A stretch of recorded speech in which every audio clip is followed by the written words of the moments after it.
This episode of the Better Every Shift podcast is brought to you by Lexipol, the experts in policy, training, wellness support, and grants assistance for first responders and government leaders. To learn more, visit lexipol.com. That's LEXIPOL.com. Now let's get into the show.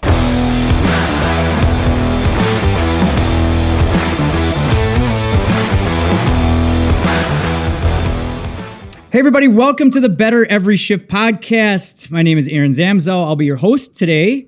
With me, as always, editor-in-chief, co-captain, the brains behind this organization for real, Janelle Fasquette. Janelle, how are we doing today?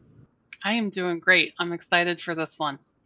So we have a very special guest. This is actually his very first national podcast as the CEO. I said head cheese, main man of the National Fallen Firefighters Foundation. We have with us today Chief Victor Stagnaro. How you doing, Chief? How does it feel? You're now the CEO of the National Fallen Firefighters Foundation. Yeah, it's an honor. It's a privilege to do it, and we're kind of easing into it as Chief Siarnicki is going to continue on through the end of the year, and we're going to be transitioning. So it's hasn't been like a full impact, I think, yet. Maybe that's to come. I've described it as kind of like having a birthday when you're an adult. Just get up and do what you're supposed to do, at least so far. But I think that's still yet to come. So there's a great story behind this too, as to I think you're taking over the role of CEO in June, and then January 1st, Chief Siarnicki is kind of stepping away at that point, and he's going to go more advisory. But there was already they challenged you a little bit in that role. Can you just elaborate that story real quick? I think it's great. Yeah. So Chief Siarnicki and I, we've known each other for a long time. Back from our Prince George's County days. And so during the memorial, we were chatting, starting to get, kind of get some things going and start working on the transition. And he, tongue in cheek, he says, well, you're not the CEO until June 1st, but you're not in charge till January 1st when he finally, when he does leave. Finally, I don't mean that in the wrong way. Right. So I said, no, actually, Ron, I'm the CEO now. And he's like, no, this is, I've talked to the chairman of the board. This is in your contract. I said, no, it's not in the contract. So he's leafing through it, and he's like, it's in here. I said, it's not in there. And finally, he's like, okay, never mind. He just put it away. So technically, I am the CEO from the time that the chairman of the board, Troy Markle, who's a fantastic guy. He from that point, once we've made an agreement, I'm in. Unless I really mess up, I could still get fired. But yeah, it was kind of it's been kind of tongue in cheek that way, with Ron and I. So he's a great guy. He's been a great guy to work with, and yeah, I'm enjoying the laughter with all the tough stuff that we got to do. So for all those that question, first of all, the foundation is in good hands because the CEO reads contracts thoroughly, does not miss anything. And, you mentioned you've been with NFFF for a long time. I'll just read a little bit just for those who don't know your full background, but you joined NFFF staff in 2010, overseeing foundation's family and fire service programs, marketing, business management. Prior to that, you served 25 years with Prince George's County Fire EMS and retired as a deputy fire chief of emergency ops. You've been involved with Foundation dating back to 1998 when you served as an incident commander for Memorial Weekend.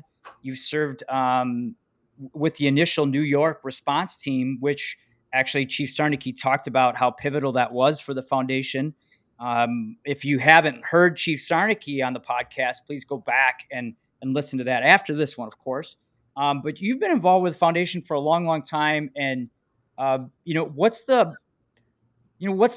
like now? All of a sudden you've always been kind of looking up at him, and now has it really settled yet? We kind of asked that a little bit, but now setting the table a little bit more, you're the guy. Are you ready for that? What was the original thought as soon as they said, "Yep, you got it"? Yeah, it's well, I'm eager to get started. I'm eager to, be able to start building off of the tremendous work that Ron has done over the last 22 plus years since he's been here. There's a lot of daunting things as we look ahead. We hear all the time, we're not finding new ways that firefighters die. Um, but we're finding ways that firefighters die that we didn't know of before, such as the cancers that has emerged over the last 5 to 10 years, the recent change in the public safety officer benefit program, and our criteria mirrors PSOB. So anytime they make a change, ours is pretty automatic. It runs through the board, but generally speaking, that's the way it goes. So the fact that we're going to be honoring firefighters who died by suicide, and I can tell you, just with discussions I've had with some folks from different departments, they can think of people just off the top of their head that may meet that criteria. So, the numbers that we're going to be facing and the number of families that we're going to be serving is going to increase. So part of it, the part of my motivation was I felt that having been with the organization as long as I've been here, that I'm maybe better equipped to help maneuver through those changes and the issues that the foundation will face than somebody coming in new. And obviously, I'm grateful to the board and those who've put their faith in me. But now it's time to roll up the sleeves and get to work. So, does that properly give you a vision as to, why I'm here? Yep. And I've been fortunate enough to serve on some of the committees in which NFFF and FRC, First Responder Center for Excellence, have.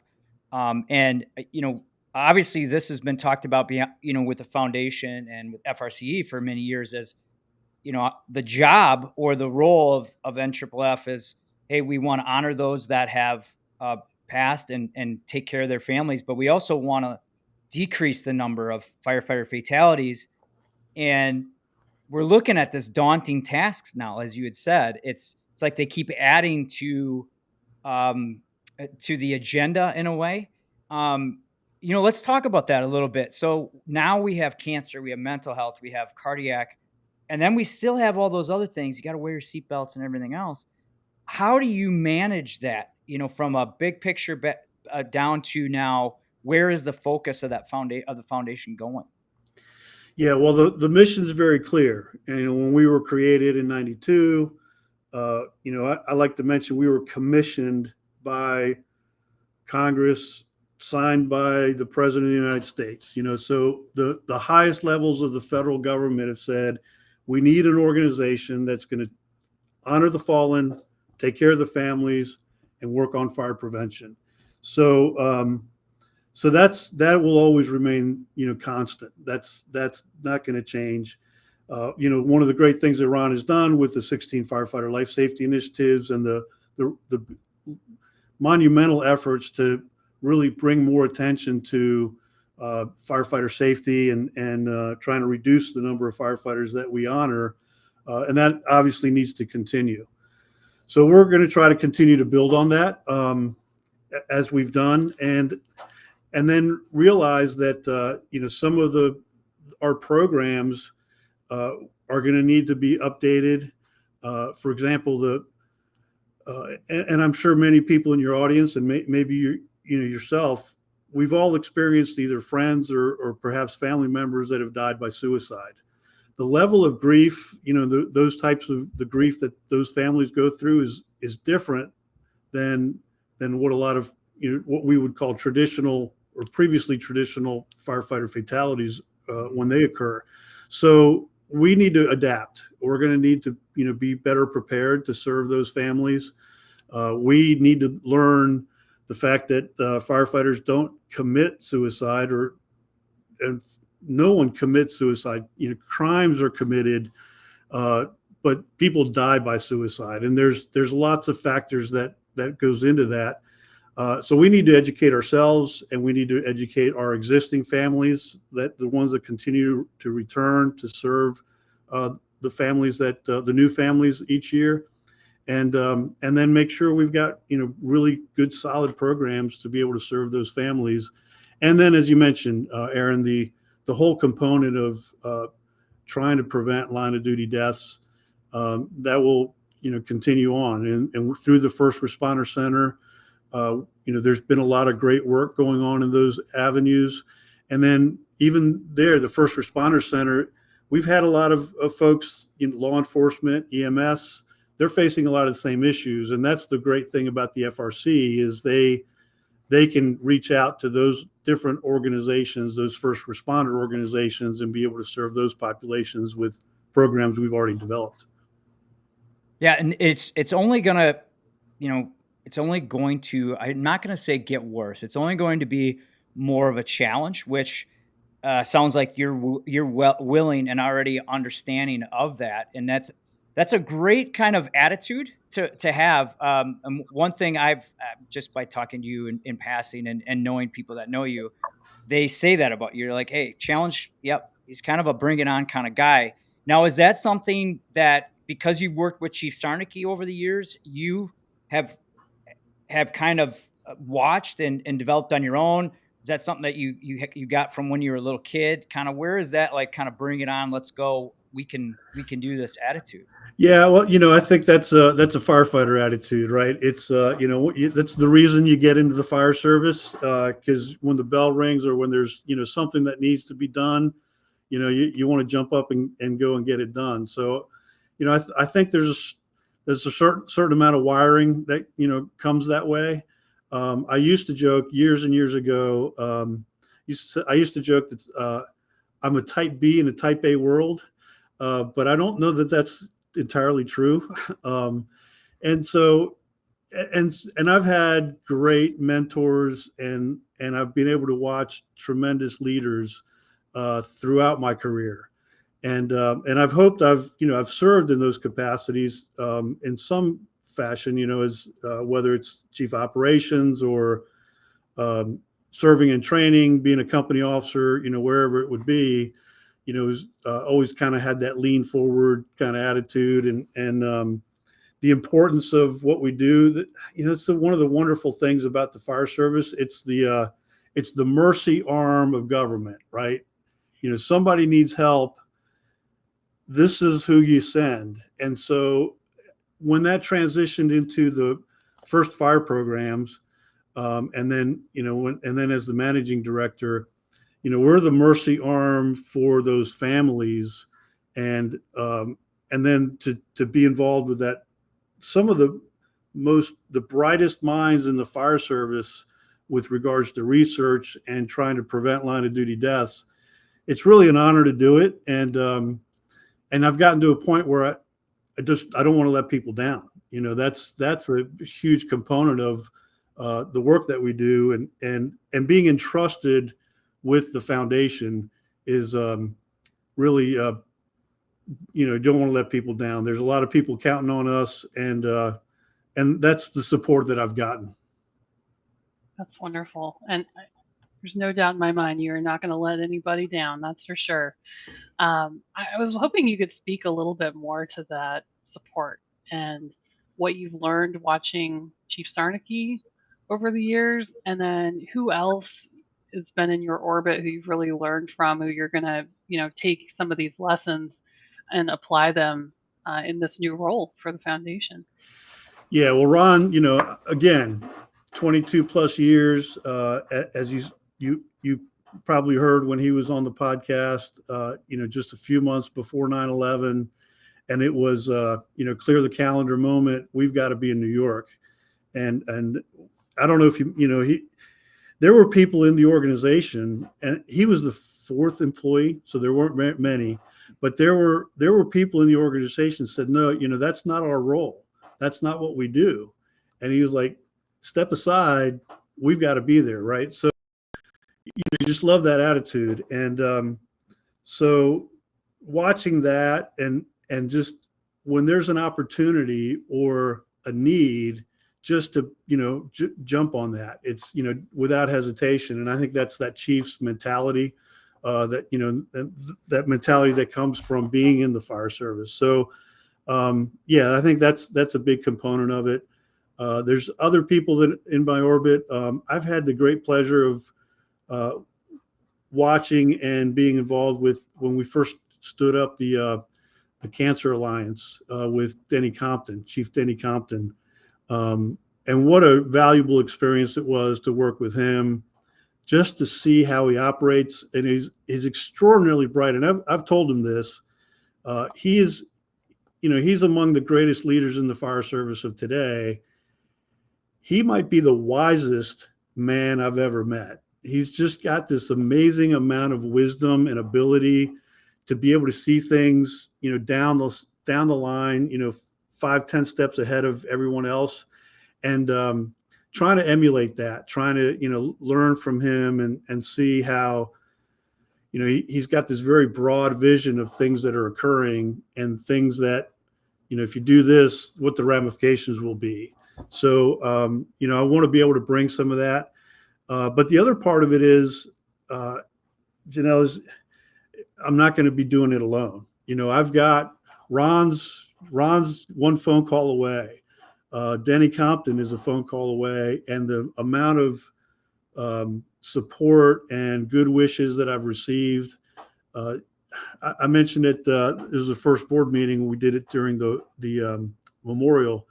I mentioned, if I wreck this car, 10 minutes later, you won't know, because there's going to be so many people coming up to fix it, and the fact of the matter is they're not going to let me wreck it, and I just need to be really open to, suggestions, recommendations, and know that I've got the same people I've been working with for years is the ability to get that level of support and get that advice. That's great. Well, and we mentioned before, so Ron is going to stay on through the end of the year in a sort of transition capacity. How do you see that flowing? Like, will you guys be sort of tag teaming the overall plans? Will he be kind of transitioning things to you over the course of a few months? What does that look like? Yeah, that's a great question, and we're still working through that. It's kind of a work in progress. The great thing is, like we've mentioned, I've known him for so long and we've worked together for so long. It's, I think it's an easy transition, but I think it will get to a point where long-term decisions, obviously, we're going to work those out. We're going to have those discussions, and it'll be mine to make. But I've got him as a sounding board. And then the other part is, he's got so much institutional knowledge, despite the fact that I've already been here a while. But there are things, that he just knows because of the work that he's been doing at that level. So trying to obtain as much of that as I can, and then the connections. He's really good with remembering faces and names, which I'm really lousy at. But that's just connecting with the folks that are supporting us, day in and day out, and making those personal connections. As in anything, it's all about relationships, and that's a great strong point for him. And then I will need to learn how to build on those relationships and create new ones. So I think that's really more the transition piece. When it comes to policy and decision making, it's a pretty well oiled machine in that regard. Everybody knows the mission, and I don't think a lot will come up on those kinds of issues. You got to keep oil in the machine, right? That's about it. That's your job. Exactly. Let's talk about you personally here. Now, our motto here is better every shift, better every day. So you personally, you had mentioned working on, remembering people's names. I'm with you on that one. Thanks for that. I'm trying.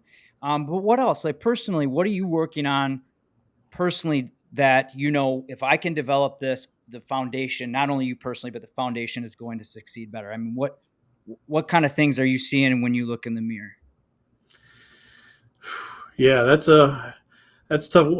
Putting a 5-year plan together, I think that's the main, my main focus, and finding a replacement for me. Those are probably the two main things I need to work on. I think a 5-year plan is, part of that will be, getting some really smart people in the room and saying, all right, we're bursting at the seams when it comes to the numbers of families that are coming to the memorial, which is fantastic. We brought on somebody a few years ago that main focus is to make contact with that family, let them know about the resources that we can provide, the kids camps, the wellness conferences, all the resources that we have to help our families, and then to come to the memorial. There's one facility in the area that can manage up to 700 family members. And we were like 688 this past memorial. So we've got to really plan on, and I mentioned this at the start of it, we've really got to plan on, how the memorials are going to look, how we're going to be able to serve those families during the memorial, the programmatic pieces, and then ensuring that we have the funding streams to be able to support the work that we need to do. It's the work that we do is vital. It's and it's an honor to be able to do it, but it's going to be work, and we've got to build those relationships. We've got to get people to donate, to support the families, and that's a pretty strong key component. I've got some thoughts as to some ways that we might be able to do that. I don't know that betters it, but it'll be different. Ron's phenomenal at seeing an opportunity and then capitalizing on that. I'm not sure I'm that good at that. So, my approach, I think, is going to be a little more systematic in the way we do it. Not to say that he hasn't been, he has, but so, those are just some of the things that when I look in the mirror, some of the challenges that we have coming, and making sure I've got to Janelle's comment, an orbit of people that I can rely on that are going to, help guide that process. There's a lot of really smart people that want to see the organization succeed. And so I need that input, to be able to really move forward and get the ideas that we need to be prepared for what's coming up in the 2, 3, 5 years. How do you personally, how do you balance that?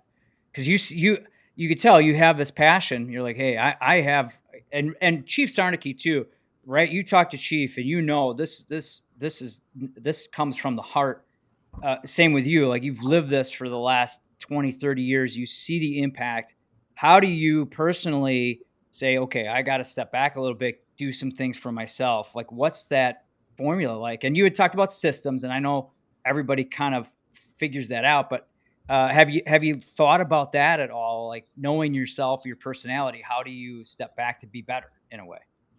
Yeah, that's a great question, and it's one that was asked of me essentially through the interview process, and they consulted with me on that one. By the way. That was pretty smart. Yeah, and you're really good about keeping quiet about it. So thanks for not giving that away. There's a lot of really good nonprofits. I think there's things we might be able to learn from some of those organizations. There's groups of CEOs, nonprofit CEOs, think tanks. I'm eager to get involved with some of those folks and some of those organizations to draw from them. And some of the other things that we've talked about is, we have an amazing opportunity to learn about grief and how to better serve our families. So, there's a lot of research on cardiac, right? A lot of research going on cancer, and that's the line of duty death prevention programs, which are phenomenal. I think we have an opportunity to do some research on grief with the families that we serve, for those who might be willing, and that would have national and international impact as to, not just for the fire service and for us, but for, across the world for people who deal with grief. So, those are the types of things that really want to try to insert into the programmatic pieces that we are involved with. It's going to make us better, and it's going to make the fire service better. It's going to help a lot of people. Yeah. And you mentioned like using kind of tweaking your own personal stuff with some CEOs from other organizations that are similar. Anything glaring? Like, has your schedule all of a sudden changed? Like, have you, said, oh gosh, I got to figure this time management thing out a little bit, or what's any? Yes. Oh, absolutely. The travel absolutely is on the uptick. Trying to be at a lot of places. We've got some family plans coming up this summer. I have a daughter that lives in London, and she's coming to visit. And there's other events that are drawing me in. So trying to still be a good husband, and my kids are all grown up, so there's not a whole lot of I don't have to make baseball games other than grandkids maybe.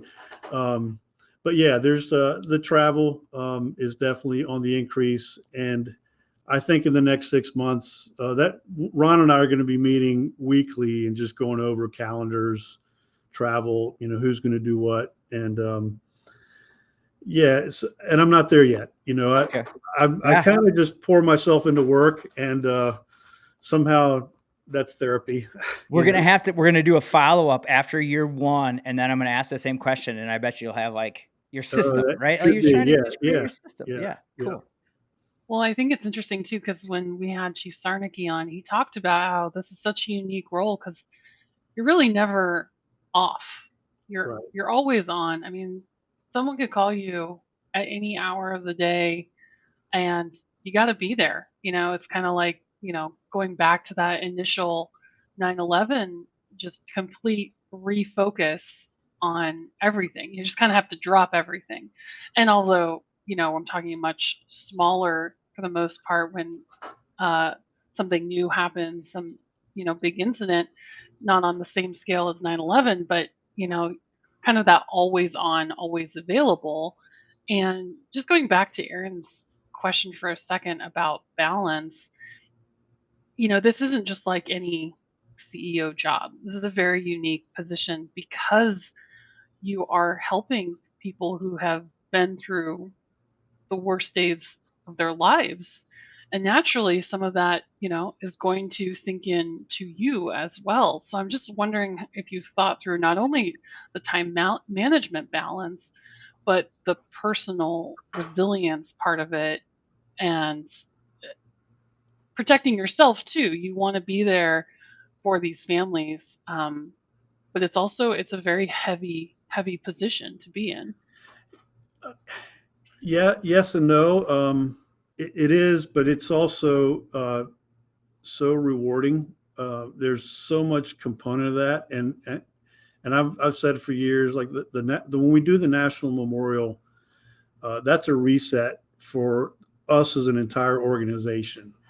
When we're doing preparing timesheets and working on contracts and all the administrative things that have to happen, then we have our memorial, and then we remember why we do what we do, and it's very gratifying in that sense.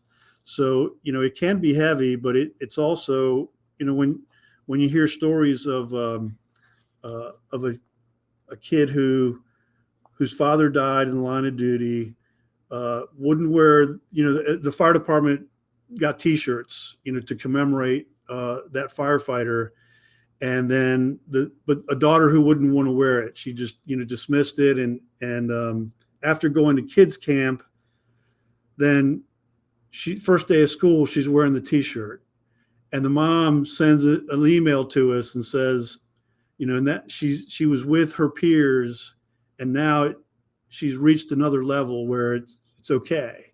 So those things are so satisfying that that's what keeps us going, and that's what keeps me going.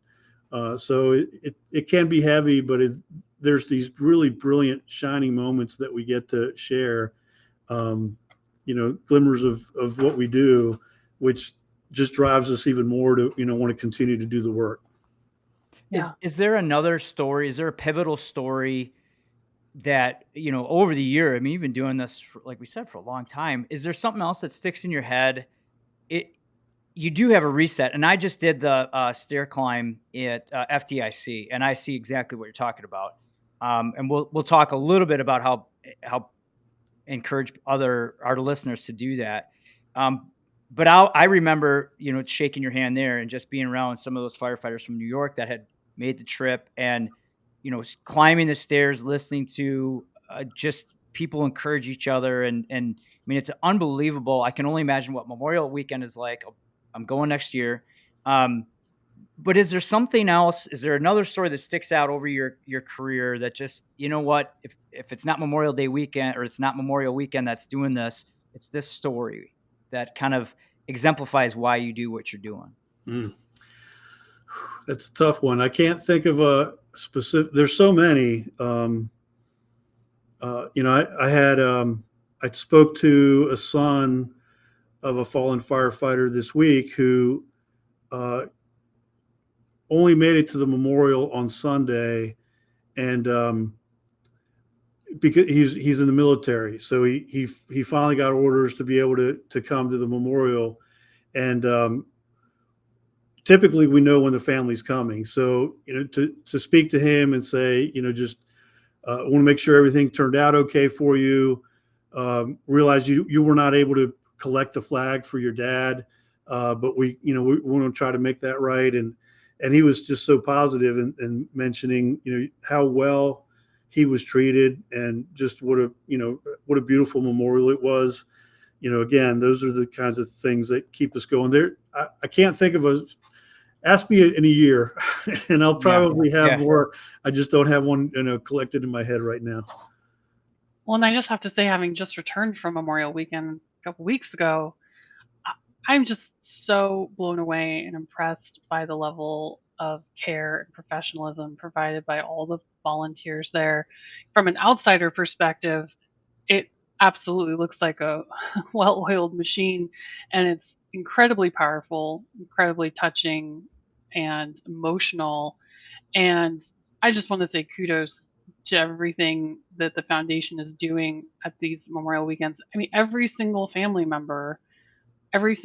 has a personal, what's the word? Is it escort volunteer Yeah. assigned to them for the weekend to do anything they need, to help them with anything, and they are just there by their side for anything. And that's just phenomenal. I was just so impressed by all of that. Yeah, and as Aaron mentioned, like the stair climbs, but the memorial in particular, I go and thank those folks, and they look at me in the eyes and say, "It's my honor." We cannot do the memorial without the hundreds and hundreds of volunteers, the pipe and drums, the honor guards, the family escorts, and the team does a phenomenal job of putting it all together and making sure every detail is taken care of. And the escorts in particular, they are our representative to that family. And that escort group does a phenomenal job of vetting and making sure that those are the right people.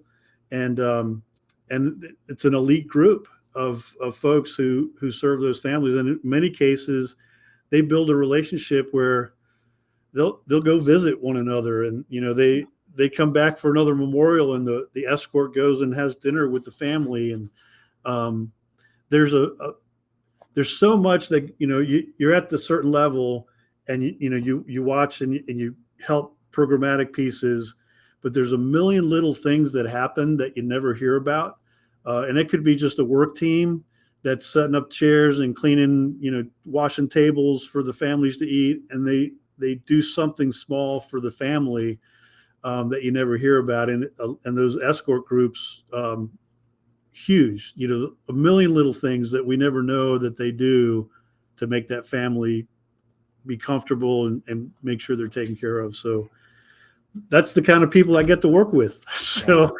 how fantastic is that?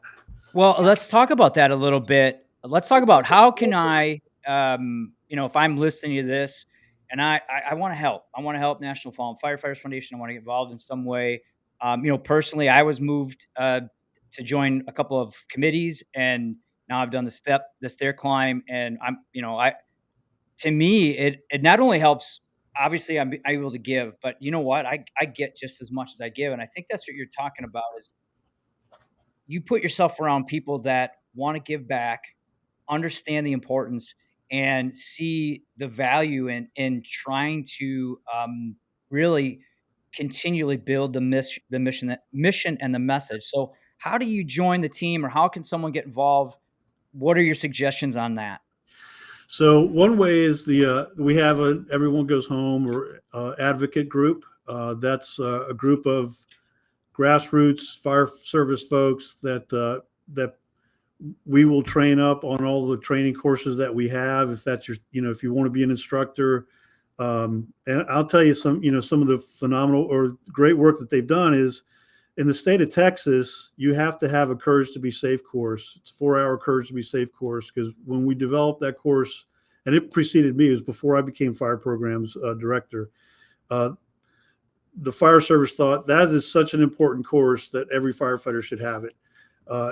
It's required in the state of Texas. It's something similar in the state of Ohio. And those are some of the things that our advocates have been able to do at the grassroots level. They take our message, they take the work that we've done, and they embed it into the fire service. So that would be one really good avenue for fire service folks to get involved.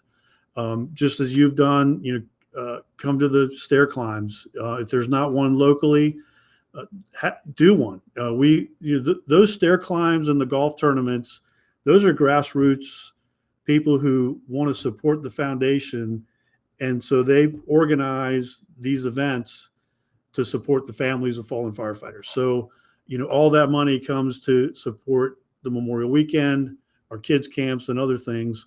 So and a lot of that with the 9/11 stair climbs, it goes back to FDNY. We continue to support their counseling services unit and some of the other organizations that are connected with the FDNY. So those are just some ways to support the foundation. Come to the memorial. We actually have a bit of a problem. We have more volunteers than we have work for, which is a great problem to have. Wow, yeah. But if you come and volunteer, just know that, you're not necessarily going to be the incident commander or the, or one of the team leads, but one of the really neat things is we have a group of folks from New Jersey and all over the country, but it started with New Jersey. They serve the dinners and the lunch for the families, and that has become an elite group. And they don't want to do anything else. They're like, this is our thing. And so, yeah, just come. You can volunteer. And then the last piece I would say is, do everything you can to prevent a line of duty death. We know they're going to happen. Our Everyone Goes Home program it's not a statement, it's an aspiration. We recognize, and we see it every memorial, not every firefighter makes it home. Train, prepare, be the best firefighter you can be. And we know there's risks. Be smart. Yeah. Work on getting better and healthier every day is the other part of that, right? Like that's the other part of FRCE. Yeah. Be prepared every day. It's a lifestyle. It's not just when you come on shift, better every shift. It starts the day before. That's right. See? Well, that should have been one of our taglines, by the way. I think we just stumbled onto something there. The websites are firehero.org. Also then Fire Hero Learning Network, I think are two great websites to go to, correct? Yes. Yep. And the First Responder Center. Yep. FRC. Yep. And First Responder Center for Excellence. All three will give you some great resources, contacts, ideas on how to help out. And I totally, I can't agree more. The more I get involved, the more I just, it continually motivates me to be better and do those things that you're talking about, Chief. So, for those of us that haven't, and for those of you that are listening, what are you doing? Get over there and help out. Great cause. So this is great stuff, Chief. And I'm excited to see the first year, how we can ask some of these questions and how you will be like, yeah, I got a little bit, I'm in my groove. So we're definitely going to have you back for that, but we got to put you in the hot seat. It's where we ask some more personal questions. They range. We have no idea. Well, Janelle has a better idea of it than I do. But real quick, some questions just to kind of, loosen the mood a little bit. And they're from our two sponsors, our two listeners, which I always say are Janelle's mom and my mom. But, I think people are onto us on that one. So, so anyways, you ready for these? About it, so she'll listen too. All right, test 3. All right, go for it, Janelle. You can start them off today. All right. Well, we talked about the power of Memorial Weekend. There's also a camaraderie and brotherhood and sisterhood that happens there. One of the places that happens is the Outhouse Pub. I'm wondering if you can give us any sort of maybe a favorite memory, if you're allowed to share, from the pub and your years going to the Memorial Weekend. Wow. Well, so I hate to admit this, but I actually don't always go to the outhouse during the Memorial Weekend. And for many years, I was responsible for the credentialing. So that's when people come, they get their credentials for the weekend. And we had to be there Friday night until about 10 or 11 o'clock at night, and then back in the morning on Saturday. And then usually, after the candlelight service, I need to prepare for the next day. So yeah, it's a good question, but sorry, I got nothing on that one. All right. We'll let you pass. Okay. Now you're CEO. You just got to leave your credit card. People don't care. Well, right. So right? Ron and I did go this past Saturday, and it was fun to connect with some of the board was there, some of the singers, the talent folks that and we got a chance to chat with them and enjoy each other's company. So that was good, and I think that's a tradition I'm going to keep going with. Great. All right, Chief, you and I are doing a stair climb next year, and we need a little motivational music. What are we going to listen to? Wow, that's well. The first thought that comes to my mind is when I finished recruit school in the mid 1980s. We had a theme song, and it was Danger Zone. Not necessarily the best song for today's fire service, but I don't know. Maybe Danger Zone. That's a fun one. For those that are listening that are not 30 years old yet, that was also, I think, the song for Top Gun, the original Top Gun, correct? You nailed it. Yeah. Kenny Loggins. Anyways, I'm dating myself as well, Chief. I'm with you on that. All right, Chief, do you have a personal inspiration, someone in your personal life that really inspires you? It's going to sound cliche. My wife, she's phenomenal. She's so supportive. I get credit for things she's thought about. So, like I'll come home and tell her a story, and she's also really, really wise. She can get down to the core of an issue, and just by me talking about it. So, she's a great support, and she's terrific. That's wonderful. I don't deserve to be married to her. Outkicked your coverage, did you? Yeah. I think we can all relate. Yep. Yeah. All right, I got one more for you, Chief. What are you working on personally? How are you trying to improve yourself? Yeah, I'm putting together a list of books, and maybe you and Janelle can help me with that. Some things to kind of stay focused on. Pulling together an orbit of people that are going to keep me focused and humble. Not the false humility that that can also often come. But I learned a long time ago, if you don't find ways to humble yourself, it's really sad when you get humbled. So I'd rather try to do it that way. So those are some of the main things that, just trying to learn from the the tremendous people that are around me. They have so much to offer and are so willing to give. So, those are some ways, and I'm looking for advice, so send it to me. Any thoughts, comments, things we should be doing better as an organization, things that, will make me a better person. I'm always open to hear those things. And that's why we're all here.